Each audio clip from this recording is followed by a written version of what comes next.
Wake up, Captain. Something has happened.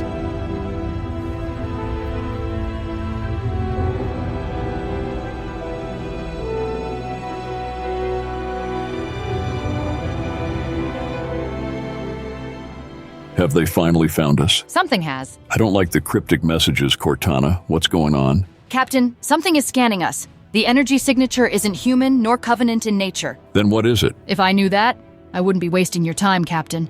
I just needed your okay to wake up the rest of the crew. Most of my scanners are dead, but there's only so many repairs 3 years of nanobots can do. So it's been 3 years then? Almost 2 years, 11 months, 24 days. Before I shut off the engines to conserve power, I managed to give us a push toward what I believe to be Sol. We couldn't have drifted too far in only 3 years, even with nothing out here to slow down our momentum. Yeah, but whatever is scanning us is also pulling us. Our heading was 123 by 087. Now it's 146 by 157. And unless I missed a physics lesson or two, only a giant planet coming out of nowhere could have done that. Any clue as to what might be happening? These energy signatures are similar in nature and frequency as those on Halo. Whatever it is, I'd bet some money it's Forerunner. That's it then. Bring the crew back online. Prioritize life support. We're gonna find out what's happening. Captain, someone's boarding us. Delay that previous order, Cortana. Wake up the Master Chief and the rest of Red Team. Already on it, Captain. Master Chief hears a faint thump in the distance. He feels sluggish and tired, his body almost immovable. He isn't quite sure if he is waking from a dream, alive, or dead, but tries to tighten his fists. He notices no response from his body. In fact, he only now notices he can't feel his body, except for a small rush of coolant around his organs. He starts to hear the thumping again, except now the sound is continuous and steady. His eyes suddenly jerk open and he sees a glass pane before him. He raises his hands from his sides only to be met with a hissing sound as the cryopod he is in begins to decompress. He pushes the glass door open as the hinges break through the pad of ice. The first thing he notices is 3 more cryopods around him hissing, with Captain James Cutter standing there in front of him fixing his cufflinks. Master Chief, I'm sorry to wake you, but we have a situation. There is a boarding party of unknown strength, size, or intention. However, something tells me they aren't friendly. Find out who's boarding my ship and eliminate any hostiles. I'll be waking up some more of the crew in the meantime. We'll need some technicians if our new friends don't want to give us a lift back home. Understood, Captain. Red Team on me. James, take point. Alice, you're behind me. Will, watch our backs. While this new version of Red Team spreads out through the hallways of the Spirit of Fire, Captain Cutter starts to wake up some more individuals.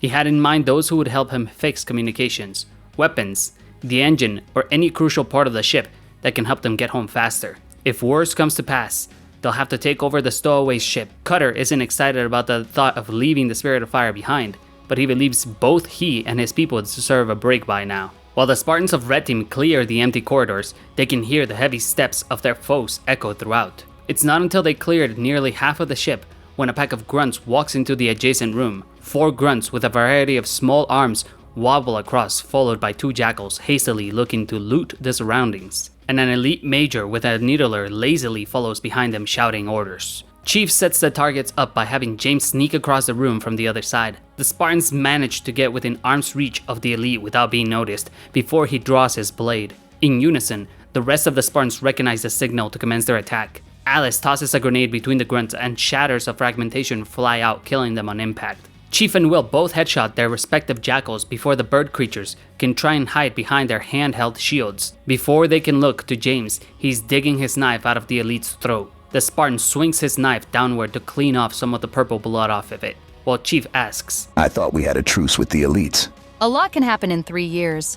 After confirming who their enemies are now, the Master Chief leads Red Team through the ship in a similar fashion to his Forward Unto Dawn counterpart. They get down to the observatory, where they see Anders' lab, only to see hundreds of papers scattered about. This was all work Cortana and her did while the Spirit of Fire drifted out in space. Anders had stayed awake to go over everything that happened to them on the Ark. Her and Cortana had developed a strong friendship. They saw a lot of themselves in one another, and their innate intellect helped them bond. The Spartans, however, aren't paying attention to that.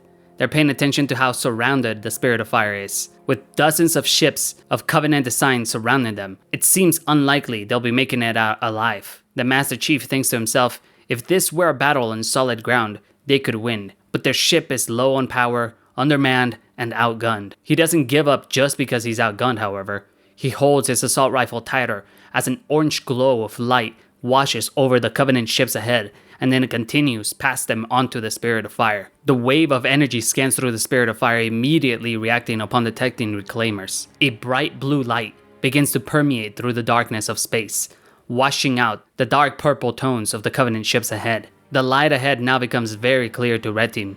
It's a planet opening up. After seeing the arc and the halos, Master Chief and Alice didn't think anything would impress them again. But an entire planet opening up sure has even them surprised. The Spartans are violently pulled sideways when a tidal wave of gravity begins to pull down the Spirit of Fire alongside all the ships surrounding the entrance. Captain Cutter reports in asking what just happened, but to that extent, Cortana can only tell him the bizarre activity of the planet. Cutter just replies with, "Oh, not another one." She now connects the dots together. This is a shield world, like the one the Spirit of Fire had encountered in their travels before. She can feel something AIs didn't usually experience: fear. If the Spirit of Fire found Flood on the previous shield world, there was a very high chance of finding more here. While the captain has been waking up some of the crew, he also reports that when the ship was shaken and began to be pulled even harder towards the planet, they weren't ready, and everyone that was not a Spartan had been flung around the ship, injured by the sudden change in momentum. Luckily nothing major, but a few bruises, sprains, and broken bones. Cortana does stop him from waking up anyone else though, because the Spirit of Fire is coming in hot for a crash landing. Cutter knows without power, there's not much they can do but slow down their descent, but remembers that the Spirit of Fire used to be an old ship even before he became captain. A very, very old ship indeed. He has one advantage. He knew this ship like the back of his hand, from how many armaments to little nooks and crannies that seemed useless. Captain Cutter tells Cortana to send Red Team out into the hull. On both sides of the ship, they have important mechanisms that can help with their descent in case of an emergency. It might not stop the Spirit of Fire from totally falling apart when entering orbit, but a controlled crash landing is better than nothing. After relaying orders back to the Master Chief, Cortana suggests splitting up. The Chief and Alice can go to the bottom of the vessel and accomplish their goal, while Will and James go to the top and do their part. While Alice hasn't seen the Master Chief very much since reawakening, she follows her Spartan training to the T. During boot camp, she wasn't often paired with John. In fact, she wasn't even often paired with Douglas or Jerome. It wasn't until all three of them, as well as some others, went through augmentations and their bodies rejected said treatments that she started becoming closer with Jerome and Douglas. Alice had been closer to Daisy and Anton, but both of them had to move on to be full Spartans when their bodies successfully passed the augmentation. Every one of the Spartans looked up to John, the great Sierra 117, but after reading more of his file on what he had achieved while her and Red Team were in cryo, she was convinced he was the best of them. She had no intention of leaving Red Team, but her intentions had shifted into trying to impress him, maybe earn a place amongst the coveted elite team of Spartans that was Blue Team. In either case, while on the hull of the Spirit of Fire, she tries to show her full potential, striking jackals with her full body weight, gunning down exo-orbital elites, and sending grunts into their spiraling doom in space. What's more advantageous to her is that while in cryo, Cortana's nanobots had managed to upgrade the Spartans' armor and firmware, with all Spartans of Red Team sporting armor akin to Mark 6 Mjolnir. She's static to test out her new energy shields, though James and Will's armor already had energy shields since their change of armor back on Reach. Theirs too received a few small upgrades. Alice takes full advantage of her new shields and magnetic boots to have a full sprint while taking damage and carrying a machine gun. After all, in space it couldn't weigh her down. With an eager Spartan and the Master Chief both on one singular objective, they reached the part of the hull that contains the base deployment stations. Yes, the Spirit of Fire had deployed all of its bases back on the Ark, and while most of them were entirely destroyed, some managed to float back up to the Spirit of Fire after the Covenant had overran them. The plan for the Spartans had been to use the thrusters on the bases and aim them in opposite directions. So while the ship may be pulled in, the thrusters will slow down its descent and allow a lesser blow when landing. While on the other side of the hull, the other Spartans, Will and James, are doing something very similar. Theirs is, however, the opposite tactic. They had been working towards enabling the deployable base's safety landing gear. It wouldn't do too much to slow down the entire ship, but it was worth a try. James and Will deploy the deceleration nets, essentially large parachute-like fishing nets with a dome shape to increase buoyancy and air resistance. As the ship begins to accelerate, being caught in the descent to the surface,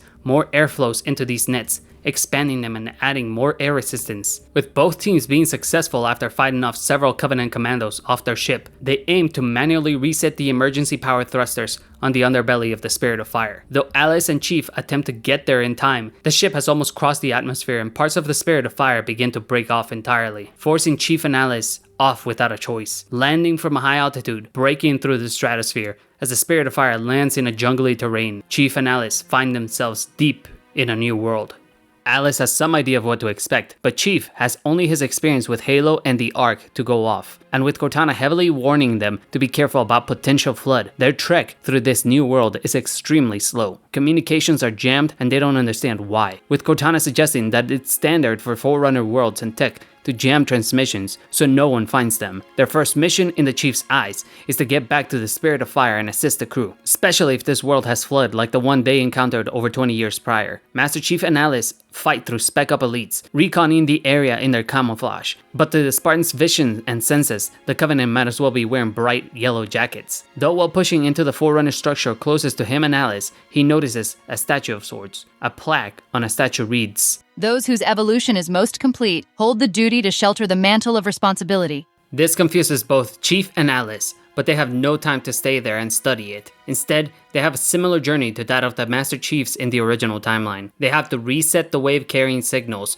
to activate the local cartographer. With it, they find that the Spirit of Fire isn't too far, but they have to cross the Murder Bridge first. In a similar fight as in the Linda timeline, Alice hijacks the Banshee in this section to aid the Master Chief, with the Covenant on the bridge blocking their path. Except after defeating them, they have no reason to push on to the other side. Instead, they use the Banshee by Chief changing the polarity on his shields around his gauntlets in order to hold on tight to the Banshee while Alice pilots it. This is a real thing the Chief can do in order to stick to objects. It's how his energy shields don't repel him from holding his gun. With this technique, they use the Banshee to head back to the Spirit of Fire, only to find that Captain Cutter had woken up the remainder of the crew and had tasked James and Will, as well as the ODSTs, with protecting the Spirit of Fire. The entire ship has now become a deployable base, while Anders is tinkering with their Cyclopses in order to make them into repair Cyclopses instead of demolition ones. The few technicians on board that can pilot these are spending every minute they can trying to fix all the damage the Spirit of Fire took from the portal on the Ark shaking apart, as well as their mad descent through the local planet's opening.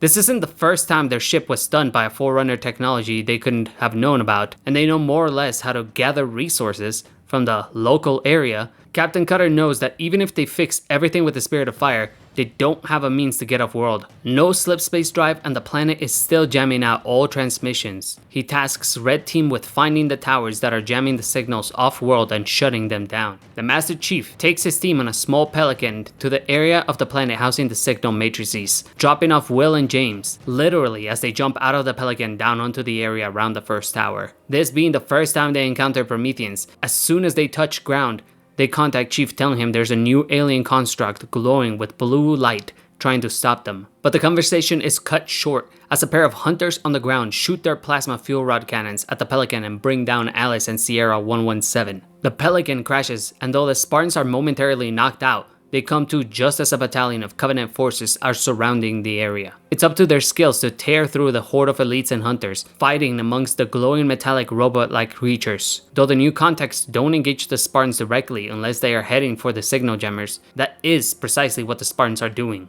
They try their best to ignore the battle between the elites and the Prometheans, but the Covenant is getting absolutely massacred. Chief and Alice manage to turn off the signal jammer on the second tower just as James and Will reach theirs. They plan on meeting at the third tower and shutting down the jammers, so the Spirit of Fire can send out long-distance calls for rescue. If the Covenant found them, they must be close to someone else. If not, they'll have to go with the harder route. They'll need to infiltrate one of the Covenant ships that survived getting pulled into the planet and taking the ship back to Earth. And considering the Covenant are still hostile, they don't know if there's even an Earth left. All they know is that they need more intel. This extra intel comes by way of them shutting down the signal jammers when the nearby terminal indicates to them that there's a slip space transmitter in the core of the planet that may be able to reach Earth or any other UNSC outposts and colonies. It becomes clear to them now that the planet is helping them as portals open up to take them to the core. Cortana rationalizes to the Spartans that since they are reclaimers, the Forerunners left behind technology to help them. It may be strange for the planet to be hollow,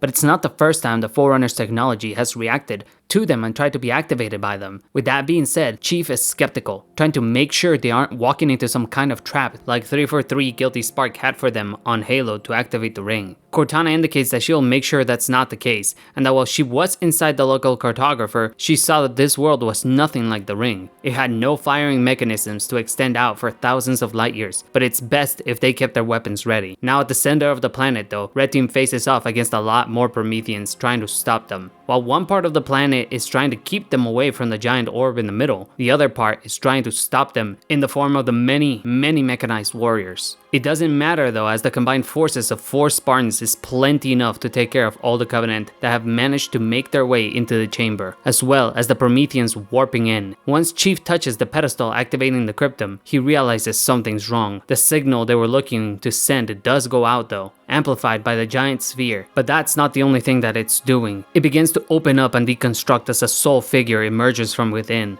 The entire cutscene of the Didact awakening plays out exactly the same as in Halo 4, except with 4 Spartans here, he only barely manages to lock their armors. James uses his robotic arm to free himself by reaching his holstered pistol and shoots the Didact. He manages to shield himself but launches the Spartans away like tiny toys. He activates a slip space portal from the cryptum, and just like in the original, Chief is knocked unconscious momentarily. To those of you who are wondering about James's robot arm, he was in a fight against a hunter and it got melted off. Though James is an absolute badass, he still got his arm detached and had to receive a prosthetic with slightly different configuration than Mjolnir. Those differences were what allowed his arm to move while the Didact puppeteered them. After waking from the slip space rupture, Red Team gets on the ghosts and hyperboost them to escape the collapsing part of Requiem. They meet the end of the road literally though, as the valley is collapsing and they are forced to go through a portal, only to watch high above them into the jungle, the Didact Scriptum sphere blasting at the Spirit of Fire. It's not all for naught, however,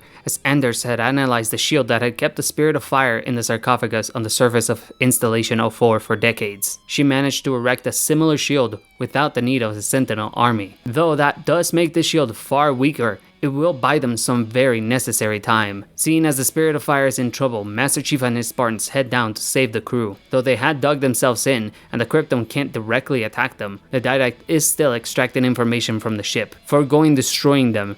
There is dozens of Promethean knights and hundreds of crawlers and watchers encircling the area, trying to enter, with a few breaking through here and there. It keeps the crew on edge until the Spartans arrive back. It's not quite enough though, as the forces of the Covenant begin to help the Didacts in breaking into the Spirit of Fire. Under the siege, they begin to get transmissions on the UNSC's most ancient frequencies. The signal is faint, but it's clear someone heard the distress signal when the Master Chief tried to use the cryptum as a signal booster. The captain wonders if they'll live long enough to find out who's hailing them, when the shield Anders had created snaps out of existence. Hundreds of shots being fired at it was too much for said shield, and now their foes are gaining entry. Master Chief and the rest of Red Team are trying to clear the enemies, but there's too many for the forces of the Spirit of Fire, as they're being driven into a corner in the semi-broken ship. Just when all hope seems lost as knights begin to warp inside the bridge, a portal opens up in the sky above Requiem. The largest human ship Chief has ever seen emerges through. From a distance, he had not thought possible to properly aim such a weapon. A Mac round pierces through the clouds and rips apart the largest of the Covenant ships, immediately setting the tone for the battle as the Covenant begins to cower in fear behind the Didact's cryptum. The massive Covenant ship crashes into the cryptum itself, and the shields protecting the sphere glow momentarily. A wave pulses out of the Didact and the broken fiery ship bounces off the surface of its shields. The Didact's attention is drawn from the Spirit of Fire as a barrage of thousands of missiles are launched from the massive UNSC vessel. Several frigates begin to come out from the ship's underbelly, all firing their own complement of warheads and missiles. It's become very noticeable that the Didact has lost control as the Prometheans' attacks begin to wither and lose all potency. The creatures become disorganized and their attacks are not synced very well. The might of the UNSC brings down several Covenant ships while forcing the Didact to flee, not without taking his toll on them though, as a last resort type of weapon lights up from the cryptum. A laser shoots out from the center of the cryptum, creating a whirlpool of gravity drawing in all ships right as the Didact sphere enters slipspace. Did he just drop a black hole on us? Essentially. If it were a black hole though, we would all be dead. Everyone and everything on the ground would have been pulled in too. It does behave similar to a black hole though, That one is losing billions of joules to Hawking radiation by the second, but I'm not sure the Infinity will survive it. Infinity? I'm just using an educated guess. It was a massive top-secret project before we left. Also, I'm assuming based on the giant lettering on the side of the ship. That miniature black hole will dissipate, but... Right in the middle of her talking, two of the frigates deployed by the Infinity crash into one another, providing the space-time anomaly with more energy and mass, allowing it to continue on for longer. Luckily for them, the rest of the ships managed to escape the pull long enough for the black hole to dissipate.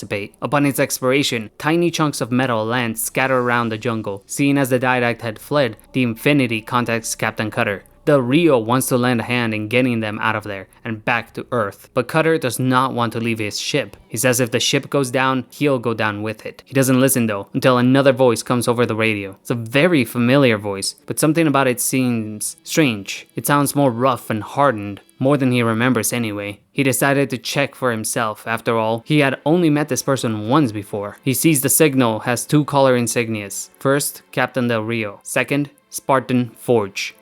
Rion Forge.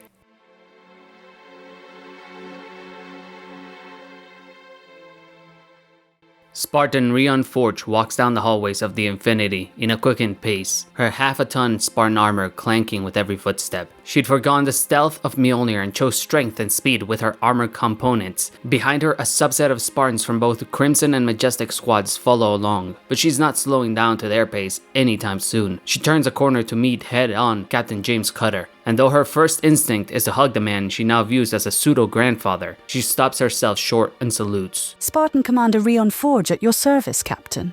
At ease, soldier. That armor. It suits you well. Thank you, sir. John would be proud. Do you mind escorting me to the bridge, Spartan? I'm afraid the layout of this ship is vastly different than my own. While the pair walk through the ship, Rion tells Captain Cutter about how during the battle for Earth, she had been at basic training in Sydney when the Covenant attacked. She didn't see much combat then, but proved herself very capable, earning her a fast track into the Spartan program. It was also a favor that Lord Hood had managed to set up as a thank you to Cutter himself. That, and once she reached Spartan Academy, her teacher was also a friend of John Forge. The illustrious Avery Johnson had begun teaching the next generation. While there were Spartan 3s as instructors, Johnson provided an outside-the-box type of thinking that was essential to Spartan tactics. Johnson had bested the Spartans on several occasions with tactics that left them confused. This had been her favorite way to approach combat, and in turn, she had begun a mentor and pupil relationship with Johnson. She knew this whole track in her life had been a byproduct of nepotism, and chose to work extra hard in order to prove herself. So hard, in fact, she had been one of the 3 final candidates to decide who would lead the Spartan 4 company. Her most fierce opponent had been an ODST before the Spartan program, a Sarah Palmer, and after days of simulated war games, Rion had just barely managed to itch out a win over her. She had become Spartan commander and served as the head of security for the Infinity and field commander in all Spartan operations. Rion goes on to tell them that they were stationed at a nearby Halo location trying to extract an item from it to study when they got the message about the Spirit of Fire. It didn't take much to convince Captain Del Rio to put their mission on hold, but he had done it reluctantly. And now that 2 of his frigates had been lost, he was furious and regretted coming to Requiem in such a haste. By the time they reached the bridge, Cutter is almost fully caught up, but is surprised by the attitude Del Rio has taken towards him. Another captain speaking so crass feels disrespectful and makes Cutter want to sit down the man and teach him discipline. Cutter had once met Del Rio as a very young first-grade lieutenant, but even now he thought the same of the man. A hothead who had too much to prove and wanted as little risk as possible. Someone afraid of their own shadow. The 2 captains go back and forth trying to decide what to do, but in reality, it's just them arguing on what's going to happen next. Del Rio believes he's in control because he's the captain of the UNSC's flagship, but Cutter thinks he's in control because of his experience, both with battle and with Forerunner technology. He's proven wrong, however, as this is not his ship, and most of the crew of the Infinity has never even heard of Cutter. Del Rio says they will take the crew back to Earth and come back with a fleet to take care of the Didact. He blames Cutter and the Master Chief for first contact, but claims that he can solve that problem if he's allowed to show the Didact just how strong humanity is by bringing in the big guns. Cutter scoffs, telling him that won't work. The sphere the Didact traveled in on had nearly wiped them out, but that was only an emergency weapon. Surely the Didact was hiding something bigger and stronger. Considering he has just woken up, it's not like the Didact was at 100% yet. But the longer they wait, the worse it will be for them. It just gives him time to reclaim his power. Plus, he has to know humanity's strength as is. The Cryptum had been hacking the Spirit of Fire and taking all the info in their database, and surely Earth couldn't have gotten so much stronger in just the last few years. Del Rio tells him that all the info on the Spirit of Fire may be outdated by decades. The Infinity is proof of that, and proof that they are now the top of the food chain within the galaxy. When Cutter questions him, "Why are you running then?" Del Rio gets furious and tells him that he can come back to Earth with him or not, but the Infinity is heading back. They'll take the injured and anyone who's smart enough to accept the lift back home. Cutter frowns and walks away in the middle of Del Rio talking. Rion starts questioning Cutter as to what the plan is. She insists on staying with the Spirit of Fire and fighting by their side. Cutter declines the offer for help. He says he already has Spartans. What he needs now is a voice back on Earth. He tells Rion that the most important piece of information the Didact stole from the Spirit of Fire was the location of Earth. Though half the galaxy knows of Earth's location by now, the Didact was very interested in where humanity and what kind of defenses they had. He's betting the Didact is heading to Earth and asks Rion to stay with the Infinity to warn Earth and try to prepare for what comes next. Rion relents and agrees to follow his command. After landing back on the Spirit of Fire, Cutter puts out a clear speech stating that those who want to go back to Earth may go, but those willing to stay and see this fight to the end are more than welcome. None of the Spartans budge, which puts a smirk on Cutter's face, but that is wiped off rapidly as he sees more than half of his remaining crew take up the offer. There was a clear indication that some were absolutely loyal to the captain and the crew. After all they had been through together, they were family. But some of them still had family back on Earth. They didn't get a chance to see them when they returned and are still upset they ended up frozen for another 3 years. The ship ends up feeling empty. All hands are on duty trying to make the ship spaceworthy again and able to make it fly. In the meantime, Spartan Forge has brought on board a Huragok from the Infinity to help fix as much as possible before the Infinity goes back to Earth. Cutter sends out the Master Chief and his Spartans on a mission to find the Didact and try to stop him here before he leaves the planet, as he clearly intends to. The Chief, Alice, James, and Will get on a combat pelican to head in pursuit of the Didact. With them, they take the Spirit of Fire's last and only nuke. The Chief's intention is to plant it inside the Didact's Cryptum to put an end to him. Their mission takes them to the desert area of Requiem, where once again they have to take out the weapons and gravity well, keeping the Infinity here. They don't want the Infinity to leave, but at least this buys the engineer more time to repair the Spirit of Fire, and with the help of the Infinity they can take down the guns protecting the gravity well, since the Spirit of Fire would have needed to take care of them anyway. Much like in the original timeline, they have to fight through both Covenant and Prometheans to get to the guns, but with 4 Spartan 2s it's much quicker. The advent of their efforts becomes very clear this time, however. All 4 Spartans end up meeting the Librarian and hearing out the tale of humanity versus Forerunner and how that distracted both species from beating the Flood. The Spartans are all augmented through the Librarian's gene song, allowing them to be immune, or rather unable to become composed. As she reveals, the Didact's ultimate weapon is aimed to make slave soldiers of those he composes. This puts a clock on the matter. Time is running out as the Didact has decided to go to the Halo Ring housing the composer's forge. Spirit of Fire may not have known the UNSC had the composer, but the Didact is betting that his composers are still on the ring. He begins to prepare his Cryptum for it to merge with his ship, the Mantle's approach. In the meantime, Cortana says they don't have time to do anything else. Instead, the Spirit of Fire will follow the Didact, and even if they can't beat him, they have to try and slow him down. Red Team races against time to take their Pelican back to the Spirit of Fire, while it is also racing to get to the Didact. Rion and her Huragok evacuated with the injured and went back to the Infinity as soon as the gravity well was taken down. Del Rio had ordered them to get back to take the Spirit of Fire's crew back to Earth. At least the Spirit was able to fly now and catches up with the Didact's Mantle's approach right in the nick of time as the slip space portal is closing up. They get pulled through much like in Halo 2 and Halo 4. They make it though, taking them to the Halo Ring housing the composer and its forge. While in slip space, the Spirit of Fire faces its final challenge. Holding off its own destruction while tailing the Mantle's approach and half of Jul and Dama's fleet, Similarly to the Halo Wars mission where the outer hull turrets must be defended and the Spirit of Fire and its few remaining crew have to stop the invading forces of the Covenant on board, but it's impossible for them to win with the odds get further stacked against them. Watchers begin to provide support for the elites and Jackals boarding. Grunts start riding on crawlers. Knights warp in to destroy the defenses of the Spirit of Fire. It's only through Cutter's tactics that the Spirit of Fire has managed to survive the onslaught, but that cannot continue. The moment the slipspace portal opens back into regular space, the Spirit of Fire is spat out, forcing the crew into an emergency controlled landing on Ivanov Station. Since the station is hovering near Halo, they will stage an assault from there, especially since the Spirit of Fire is on its final stand. Having been beat down and crushed several times, outnumbered and outgunned, all Cutter can do at this point is add his ship's defenses to Ivanov stations to hold off the attacking Covenant. The inhabitants of Ivanov Station had been getting ready to receive the Composer, but when the Infinity heard out the distress signal from the Master Chief on Requiem, they dropped everything and came looking for the Spirit of Fire. On board the station, they find out there is more nukes and on a few broadswords on the station, which they can use to bring down the Didact. The major caveat is that the Didact ship would shoot them down before they got close enough to harm it. Instead, Chief decides to take this mission on his own. He will go down to the surface of Halo and face off against the Didact to stop him before he gets back on his ship with his ultimate weapon. In the meantime, the rest of Red Team can load up a nuke into a broadsword each as a backup plan. No one really likes this plan, but they know they're outgunned, and a solo mission will be their best chance to infiltrate the Mantle's approach. Chief takes a broadsword through space from Ivanov Station to the Halo it orbits. The ride to the surface is extremely perilous as hundreds of Promethean watchers encircle the skies,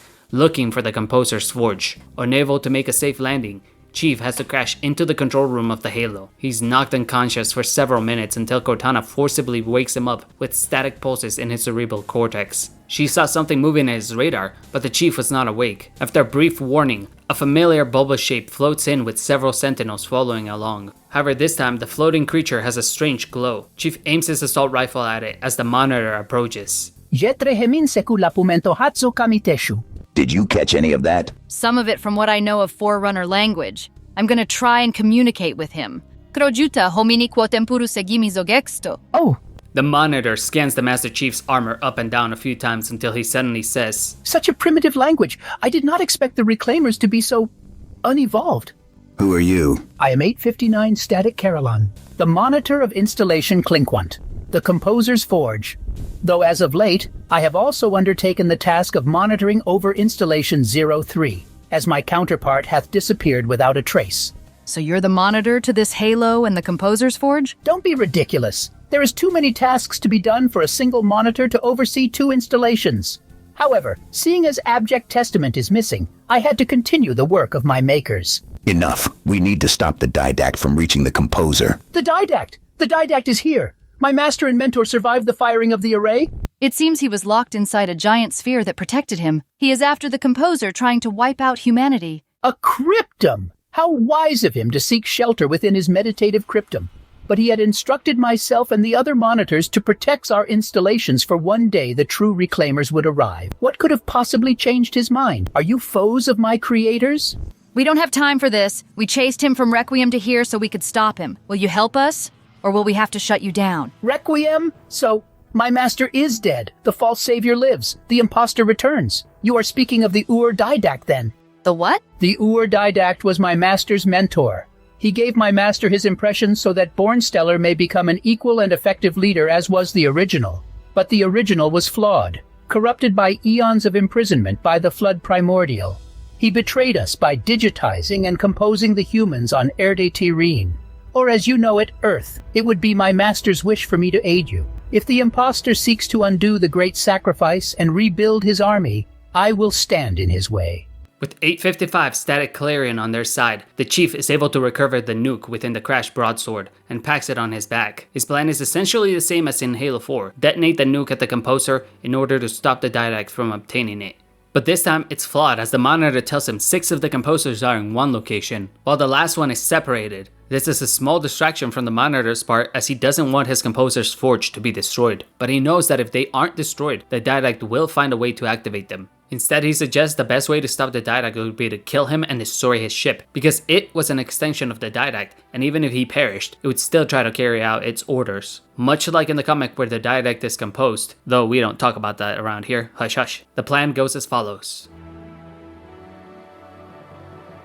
Master Chief sulks around the Composer's Forge, hiding in the shadows, waiting for the Didact to show up. He's met with wave after wave of enemies instead, as Prometheans warp in and attack him. He can hear the Didact in his mind. Did you really believe you could hide? Did you think I could not sense you lurking in the shadows? Like the rest of your race, a coward. Though each increasingly difficult wave of enemies, the Chief has to bear a telepathic attack from the Didact. You may defeat 100 of my Prometheans, but there will always be more. Once I've eradicated your whimpering race, I will have all the Prometheans necessary to assure Forerunner ascendancy. Chief plows through half a dozen more knights, and Covenant reinforcements arrive to help the Prometheans. You are different. Perhaps your race could not master even these primitives, but you alone have earned a warrior's death. Master Chief gets a notification that the broadswords and nukes are ready to go. They just need Chief to buy them away past the shields. Once you and your race are composed, you and you alone will be separated and studied. Perhaps I will take on the work of the Life Workers. Use your essence to mold what humanity should have been. Nothing more than Forerunner pets. At this point, Master Chief has survived an onslaught of enemies, and one by one, they have failed to take him down. He can sense the Didact is getting closer when 859 informs him the Mantle's approach is closing in on the Composer's Forge. Chief begins to activate the Composers as he formulates the plan to give the Didact a taste of his own medicine. The age of the Forerunners shall begin anew. I will be the life worker that shapes all sentient life in the galaxy, the master builder who reconstructs our empire, the warrior servant who protects my new people. I will be the protector and master of the mantle. With that final phrase, Chief feels his armor lock up, unable to move. The Didact floats into the room, slowly taunting him. Chief is having trouble breathing, which is when Cortana gives 859 the signal they're waiting on. The ring begins to detach and launch out, the part of it where the Composer's Forge is housed. The Didact notices Chief is carrying the nuke, and is about to take it. You thought something as simple as this would stop my plans. So misguided. What I do now is but a mercy. Do it now! The Composers all fire at once at the Didact, but since Master Chief is so close to him, they are both bombarded by a wave of energy, breaking the Didact's hold on the Master Chief and the nuke knocking them both out and down. The Monitor takes one last look at his installation, the Forge of Composers, and teleports Chief onto the closest thing he could think of, the Didact's ship, in order to continue his mission. Once Chief reawakens, he would have to still destroy the Mantle's approach and the final Composer. The Monitor uses his I-beam to blast Prometheans trying to get to the unconscious Master Chief until he sees Chief begin to rise and shake off the biggest headache of his life. He looks up, just as in the distance he sees the Havoc nuke go off inside the Composer's Forge that was on board the section of the ring that was jettisoned. He was not composed. He went through several procedures to avoid being infected by the flood that rendered him impervious to composition. He may be impervious, but not immune. Just as the radiation of the nuke reaches the Mantle's approach, a wave of energy bounces off the ship's shields. They flicker momentarily, but it's just enough time for the Spartans of Red Team to fly in on the broadswords. Though they had a clear shot to the Mantle's approach, Master Chief was on board and they refused to fire the nukes. And yet, still you fail. You humans sought the Didact. You shall have him. The Didact, he's still alive. He must have escaped the explosion and teleported away. The Mantle's approach starts to tilt as it begins to align with an object in the distance. With his superior eyesight though, Chief can clearly make out what the object is. The final Composer that was not within the Composer's Forge. The Mantle's approach is pulling it in. Chief, the ship is preparing for a slip space jump. He's going to take the Composer and head straight for Earth. We need to stop him here. Red Team, do not let the Didact reach Earth. Those are direct orders. This is the Master Chief's way of saying that if they have to nuke him to stop the Didact, then they should. On board the longswords, however, the Spartans start bombarding the ground around Chief to help him reach the center of the ship, where the composer will be. When they reach the center of the ship though, there are anti-air turrets that start targeting the Spartans' broadswords. James is shot down almost immediately, but Cortana has Master Chief plug her into the Didact's ship to fight off the turrets. She manages to scramble the turrets' targeting signals, but it's not enough. Though the turrets do not hit the broadswords head on, they still bring down Alice and Will's broadswords. Alice comes down in a blaze of fire though, prompting the Chief to divert his mission. It's not until he hears on the radio Will. "Chief, I'll get to Alice! You have to end this!" Master Chief begins to push his way through the Didact's final defenses. Just as the composer is beginning to hook up onto the mantle's approach, he has to fight a pair of knights wielding heavy incineration cannons, but is able to outsmart them enough to get them to commit friendly fire upon one another. Past defeating them, he breaks into a sprint, heading onto the Bridge of Light and Data, where the Didact meets the Spartan for a final bout. This fight is nearly the same, but this time, Chief is not carrying a nuke. His plan was to plant a pulse grenade inside the composer's score and make it overload. At least this would buy the team enough time to secure the nukes on board the broadswords and deploy them. His luck runs out though as the Didact is beating him. Without even letting him move, all he can do is try to distract him from turning around. Right as the Didact is about to drop the Master Chief into the swirlpool of energy below the bridge, James jumps on top of the Didact as silently as a shadow, but freezes up in midair a few inches away from the Didact. Did you believe you would surprise me? I could sense every atom in your body the moment you landed on my ship.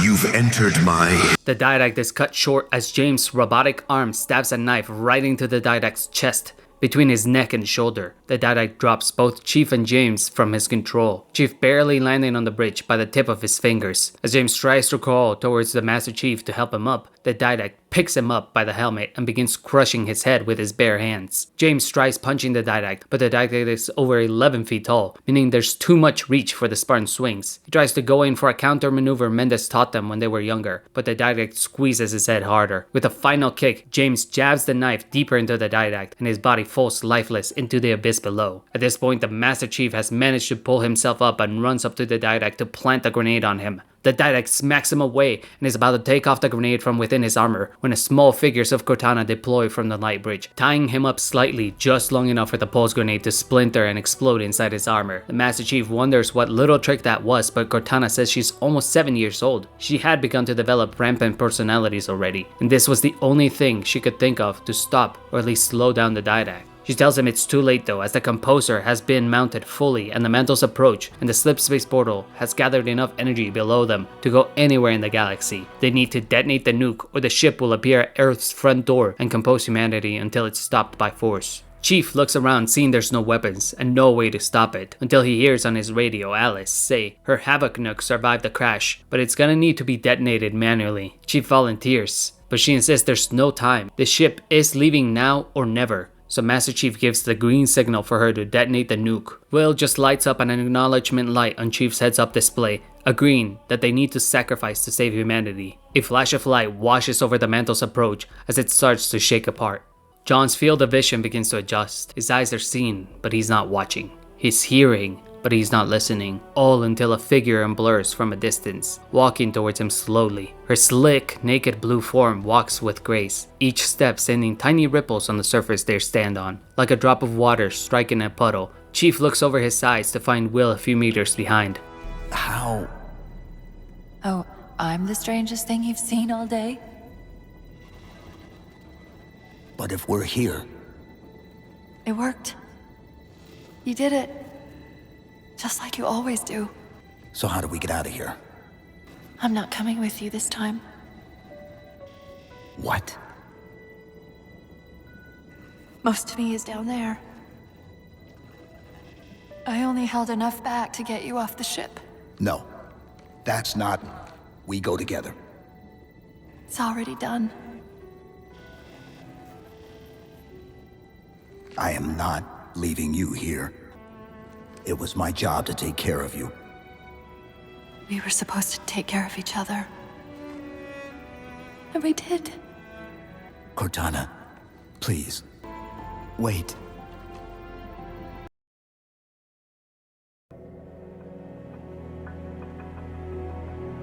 Yet in this hour of defeat, at last, I taste victory. A luminous shine brings me home, the birthplace of sentience and creation.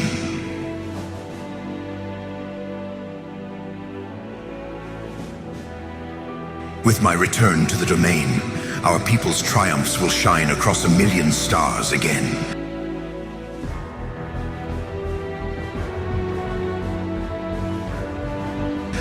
Where there is life, the wisdom of our countless generations will saturate the soil.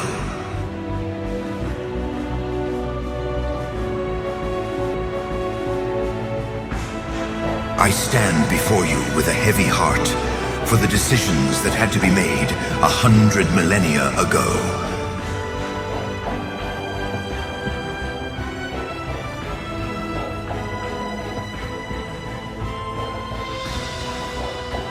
But in this time of great need, our guardians answer the call.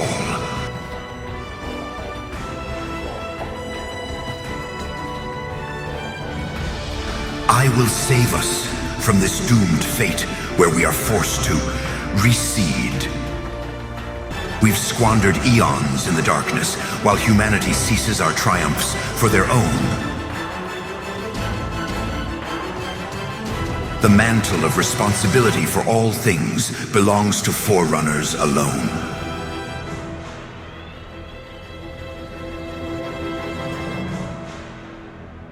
The reclamation has already begun.